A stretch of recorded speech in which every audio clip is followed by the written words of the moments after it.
नमस्कार साथियों, आज इस वीडियो में हम विषय उठा रहे हैं कि क्या कोई बुरे से बुरा व्यक्ति भी सुधर सकता है या अध्यात्म की राह पे आ सकता है। तो इसे समझने के लिए सब यहाँ से शुरू करते हैं कि हम किसी को बुरा व्यक्ति कैसे कह सकते हैं या फिर कब कह सकते हैं। जाहिर सी बात है कि जब कोई हमारे साथ गलत व्यवहार करता है, अपने प्रति किसी का गलत व्यवहार देखते हैं, तो हम उसे बुरा व्यक्ति मानते हैं। फिर भले ही वो समाज के लिए अच्छे कार्य कर रहा हो, बाकी लोगों से अच्छे से बात कर रहा हो, पर जो व्यक्ति हमारे साथ गलत व्यवहार करता है वो हमारे लिए बुरा व्यक्ति हो जाता है।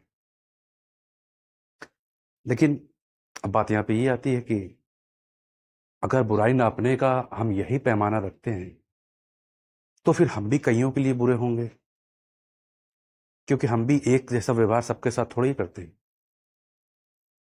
जिससे हमारा काम निकलना होता है, जो हमारे लिए प्रिय व्यक्ति होता है, हम उसके साथ अच्छा व्यवहार करते हैं। जिससे हमारा ज़्यादा मतलब नहीं होता उससे ठीक ठाक से व्यवहार करते हैं, और जिससे हम ईर्ष्या कर रहे होते हैं उसके साथ हम गलत व्यवहार भी कर देते हैं। ये हम सभी के साथ होता है। यहाँ पे हम सब एक जैसे ही हैं। समय समय पर कभी अच्छा व्यवहार करते हैं, कभी बुरा व्यवहार करते हैं। यहाँ पे हमें ज़्यादा विशेष रूप से व्यक्ति के अंदर या अपने अंदर कुछ बदलने की आवश्यकता नहीं है। बदलाव की आवश्यकता उस व्यक्ति को है जिसके भीतर बुराई के विचार पनप रहे हैं, फिर भले वो कैसा भी विचार हो। जिस विचार से व्यक्ति भर जाता है उसका स्वभाव भी वैसा ही हो जाता है। अब मान लीजिए किसी बात से किसी व्यक्ति को पूरे समाज से नफरत सी हो गई। अब उसके भीतर समाज को लेकर पूरा एक नफरत का विचार पूरी तरह से भर चुका है। अब इसका परिणाम क्या होगा कि वह व्यक्ति जब भी किसी से बात करेगा तो उसकी नफरत उसके शब्दों में दिखेगी।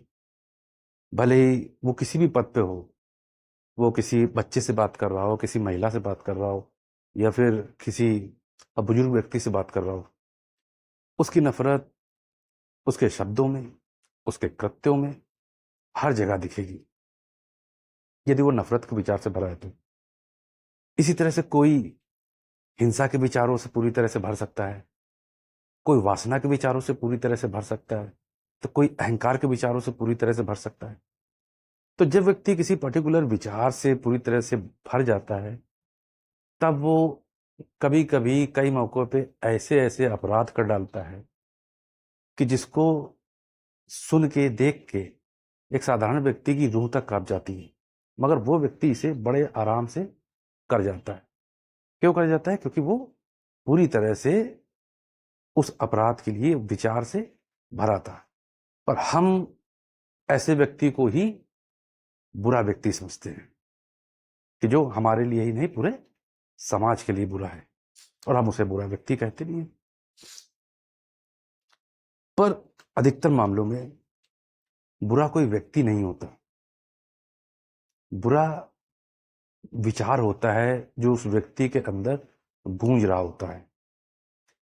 उसे समाज से नफरत इसलिए हुई क्योंकि उसके भीतर ये विचार बैठ गया है कि पूरा समाज मुझसे नफरत करता है।